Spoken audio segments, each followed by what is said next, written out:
Bună tuturor și bine ați revenit pe canalul meu. Eu sunt Silvia, iar astăzi am revenit cu produsele terminate în luna martie. Am aici cutia, acestea sunt toate produsele. Sunt destul de puține, însă pe acestea le-am terminat, așa că pe acestea vi le arăt. După cum bine știți, filmez lunar, indiferent de câte produse termin. Așa că dau cutia la o parte și trecem la produse. Și o să încep cu aceste două pachete de absorbante de la Discreet cu 60 de bucăți. V-am mai vorbit despre ele, le-ați mai văzut la mine de multe ori, așa că nu mai insist. Sunt foarte bune și îmi plac și cu siguranță o să le mai vedeți la mine.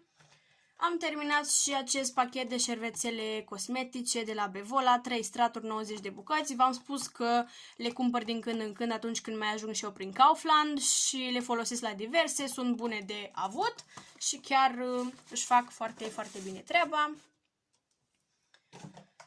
Am folosit acest gel de duș de la Ladies, Victoria Beauty, acesta cu lapte și cocos. După cum bine știți, eu sunt moartă după cocos și mă așteptam ca acest produs să-mi placă, însă din păcate nu a fost așa. Combinația asta dintre lapte și cocos rezultă ceva destul de ciudățel la miros mai ales și nu prea mi-a plăcut absolut deloc, cel puțin mirosul. Dar nici gelul de duș în sine, pentru că nu prea făcea spumă, trebuia să pui destul de multe pompițe ca să simți efectiv pielea curată, să facă cât de cât spumă. Abia am așteptat să se termine și nu o să-l cumpăr niciun caz, având în vedere că nu mi-a plăcut mirosul, clar nu e de mine, prefer alte geluri de duș. Și tot pe post de gel de duș împreună cu prietenul meu l-am folosit și pe acesta, acest spumant de baie de la Avon, în varianta Cherry Blossom la 500 de ml și a făcut foarte bine treaba, însă mirosul nu a fost neapărat pe gustul meu. Miroase drăguț, ceva floricele, însă nu pot să spun că m-a încântat în mod deosebit mirosul.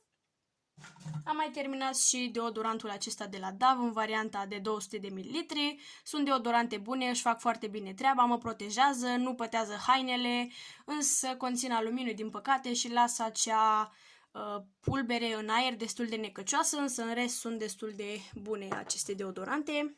Bănuiesc că toată lumea a încercat măcar un deodorant de la ei. Am mai terminat și balsamul ăsta de păr de la Avon, pe care l-am inclus și într-un clip cu produse favorite. Dacă nu mă înșel, o să aveți un card pe sus pentru videoclip. Este pentru părul vopsit, însă mie mi-a făcut mare plăcere să-l folosesc. Nu mi-a cauzat nicio problemă, să spun așa. Ba din contră, mi se pare că a hidratat ceva mai bine decât alte balsame de păr pe care le-am încercat de la Avon, din gama asta vreau să spun. Mi-a plăcut foarte mult, mirosea bine, făcea părul foarte moale, ușor de descurcat și chiar mi-a plăcut. O să caut să-l recumpăr, deși cei de la Avon în momentul de față și-au schimbat ambalajul și nu mai știu exact ce produs e care, dar o să mă descurc eu și cu siguranță o să-l recumpăr, însă puțin mai târziu. Am mai folosit și două mostre de la balsamul ăsta de păr de la Ladies. V-am mai vorbit despre ele, este un balsam de păr bun, însă mirosul nu-mi place absolut deloc.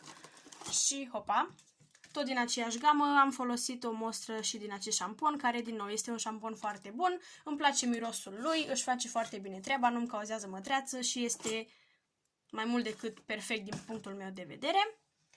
Am mai terminat și pasta asta de dinți de la Aquafresh, aceasta pe mov. Pe aceasta am văzut-o destul de rar prin magazine și să știți că mi-a plăcut mai mult decât variantele celelalte de la Aquafresh pe care le-ați văzut la mine. Chiar îmi simțeam dinții ceva mai curați după ce o foloseam și o să o caut să o recumpăr cu siguranță. A avut 125 de ml și m-a ținut ceva timp, dar chiar mi-a plăcut și nu mă așteptam. Am mai terminat și deodorantul ăsta de la Balea, Pink Blossom. L-ați mai văzut la mine de foarte multe ori. Știți că îl folosesc și că îmi place la nebunie.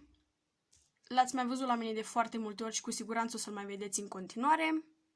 Iar pentru un deodorant care costă 5 lei, să știți că protejează foarte, foarte bine în condițiile în care eu sunt o persoană care transpiră destul de mult. Așa că da, mie îmi place la nebunie și îmi place foarte mult și pentru că nu lasă acel nor de produs necăcios în aer. Ba, din contră pot să spun că mirosul se răspândește așa uniform în cameră și miroase foarte drăguț după aceea. Îmi place la nebunie și cu siguranță o să-l mai vedeți la mine. Ai mei au mai folosit și două săpunele din acestea de la Lidl cu căpșuni. Știți că miros foarte, foarte bine. Le-ați mai văzut la mine de foarte multe ori și cu siguranță o să le mai vedeți în continuare. Arunc și o lamă din asta de raz de la Bic. Știți că îmi plac, sunt bune și tot pe astea le folosesc. Un pachet de șervețele umede de la Lidl și astea foarte bune, le-ați mai văzut la mine și pe ele. Am terminat baza aceasta de machiaj de la Catrice, este o bază de machiaj matifiantă, eu având tenul gras, mi-a prins foarte bine, chiar mi-a plăcut foarte mult, pentru că nu îmi lucea tenul absolut deloc după ce o aplicam, bineînțeles, după o perioadă de timp, fondul de ten era la locul lui, nu aveam tenul lucios în zona T absolut deloc, chiar mi-a plăcut și o mai am încă și în momentul de față pentru că mi-a dat o prietena mea, a avut-o și ea, însă ea a folosit-o doar pe zona T, eu o foloseam pe întreaga față și așa o folosesc în continuare, având tenul gras, v-am spus că îmi place să-l am tot timpul matifiat, chiar își face foarte bine treaba și cu siguranță o voi recumpăra chiar și după ce se va termina, pentru că știu că pot merge la sigur cu ea. Eu am luat-o de pe Notino cu vreo 21 de lei, ceva de genul. Am mai terminat și loțiunea de corp de la Parfumul Today. Pe aceasta am primit-o, a avut 150 de ml, mi-a plăcut destul de mult. În general, loțiunile din gamele astea parfumate îmi plac foarte mult, hidratează foarte bine pielea, miros și foarte bine, mirosul persistă pe piele, puteți să vă îmbrăcați imediat după aceea, nu lasă niciun fel de peliculă pe corp, deci sunt minunate, iar când le găsiți la ofertă puteți să le luați chiar și cu 10 lei. Mai arunc acest ondulator de gene de la Avon pentru că i s-a dus viața, săracul, arată vai de capul lui, a început și să scârție, sincer vă spun, de când l-am, însă l-am folosit excesiv, mi-a plăcut și a făcut treaba, dar din păcate trebuie să mă despart de el.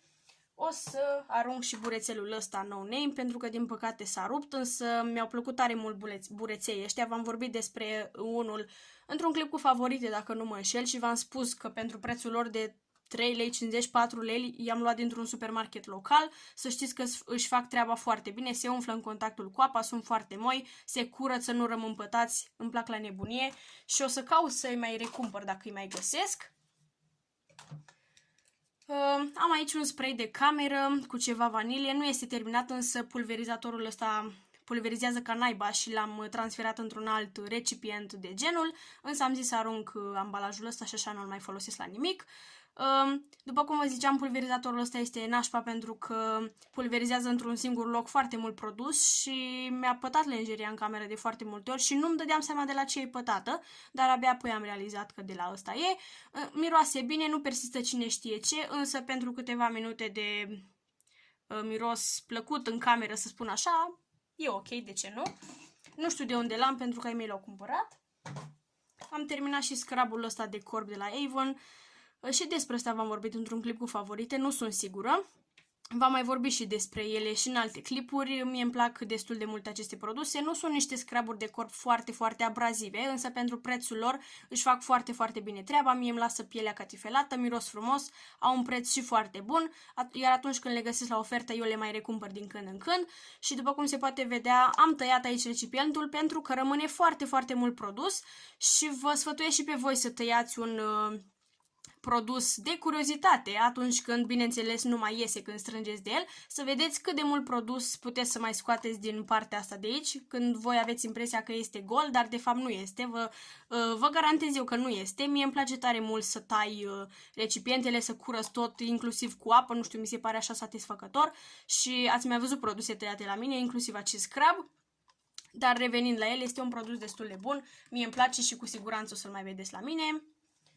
Am terminat și șervețelele acestea umede de la Pure. Nu sunt cele mai bune șervețele, însă eu îmi fac treaba destul de bine cu ele și o să le mai vedeți la mine pentru că momentan tot pe astea le folosesc.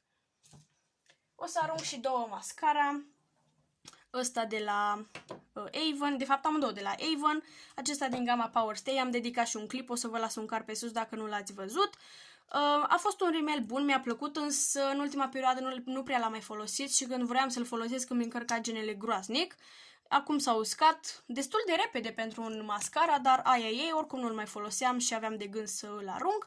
Are 3 luni de la deschidere, 10 ml, a fost ok, dar i-a trecut termenul, să zic așa. Și următorul este acesta din gama Marc, Big and Multiplied. La acesta nu-mi place periuța absolut deloc și ca să folosesc totuși conținutul din interior, ca să nu-l arunc așa plin, am folosit rimelul cu o altă periuță de mascara pe care am găsit-o eu într-o cutie la un moment dat. Și așa rimelul a fost ok, însă v-am spus, periuța lui nu mi-a plăcut absolut deloc. Nu o să-l mai recumpăr, apropo, pentru că nu mi se pare ceva wow. Am terminat și mini deodorantul ăsta de la Gerovital H3 Sensitive, l-aveam în geantă, mai avea cam un deget pe fundul flaconului și am zis hai să-l termin, de ce-l mai țin acolo degeaba, 40 de mililitri. A fost ok, pot să spun că a protejat destul de bine, nu sunt eu adepta deodorantelor de la Gerovital, nu pot să spun că sunt favoritele mele, însă acestea micuțe, majoritatea de la Gerovital le cumpăr pentru că pe astea le găsesc și sunt ok, pe mine mă mulțumesc.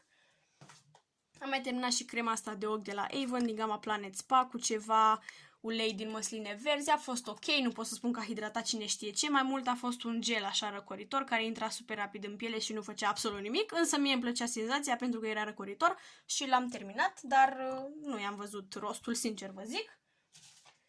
Am mai terminat și masca asta de față de la Oriflame, antioxidantă cu rodie și struguri. Mi-a plăcut, a fost foarte, foarte hidratant, a rămas foarte mult ser aici pe care l-am scos și l-am folosit, cred că o săptămână sau două în fiecare zi după aceea. Mi-a plăcut foarte mult, era foarte hidratantă. Decupajele pentru gură și ochi și nas, bineînțeles, erau destul de ok. Șervețelul destul de subțire, foarte hidratantă, repet, chiar mi-a plăcut și am mai folosit măștile lor de față și chiar sunt încântată de ele. Am mai terminat și uleiul ăsta de păr de la Balea, care m-a ținut foarte, foarte mult timp. Nu mai știu exact de când l-am desfăcut, însă știu că m-a ținut jumătate de an, cam așa, dacă nu exagerez. A avut 100 de mililitri, mi-a plăcut destul de mult și pe ăsta l-am inclus în ceva favorite la un moment dat. Nu îngrășa firul de păr absolut deloc, nu-mi simțeam părul greu după ce îl foloseam, hidrata foarte bine firul de păr, intra foarte rapid în firul de păr, cel puțin în părul meu. V-am zis, nu lăsa uleios absolut deloc. Eu având un păr degradat, bănuiesc că și de aceea intra foarte rapid în firul de păr, dar v-am zis, nu lasă părul uleios absolut deloc, miroase și bine, mie chiar mi-a plăcut și pentru raportul calitate-cantitate-preț. Eu zic că merită încercat. Este un produs bun și cu siguranță îl voi recumpăra, având în vedere că mă ține atât de mult timp.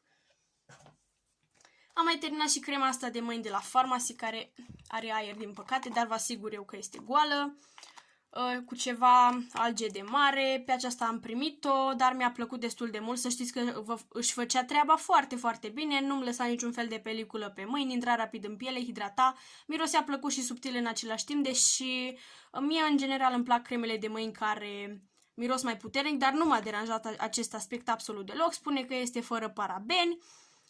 Chiar mi-a plăcut și mă bate gândul să mai încerc câteva de la Pharmacy și din celelalte game. Aici am o mostră de la parfumul Her Story, cel clasic care îmi place la nebunie. Și ultimul produs care este o gustare este de fapt sunt aceste batoane de la Lidl din gama Pilos. Sunt niște batoane de brânză, practic, învelite în ceva ciocolată, care sunt foarte, foarte gustoase, iar atunci când doriți ceva dulce, simțiți efectiv că ați mâncat ceva dulce. Eu vi le recomand cu tot dragul, deși v-am zis că în ultima perioadă nu prea mai fac recomandări, dar acesta nu este un produs, deci pot să spun că îmi permit cumva să îl recomand. Îl găsiți în Lidl, în pachet sunt 5 batoane a câte 30 de grame fiecare. Eu vi le recomand la un preț foarte bun și de ceva timp. Ai mei de fiecare dată când se duc la cumpărături, cumpără 2 pachete din acestea pentru că sunt foarte, foarte gustoase și am spus de fiecare dată că o să păstrez un pachet să vi-l recomand, însă mereu uitam, dar de data asta se pare că a fost cu noroc și da, aștept părerea voastră despre aceste batoane, însă mie îmi plac la nebunie. Sunt ceva cam dulci, însă repet, atunci când ați mâncat un baton, efectiv ați simțit că ați mâncat ceva dulce și mie chiar îmi plac. Nouă, de fapt, ne plac destul de mult și cam acestea sunt toate produsele pe care le-am terminat eu în luna martie. Sper tare mult că v-a plăcut clipul. În descriere găsiți Instagramul meu, ca de obicei, unde vă aștept cu mare, mare drag, iar până la următorul clip eu v-am pupat. Pa, pa!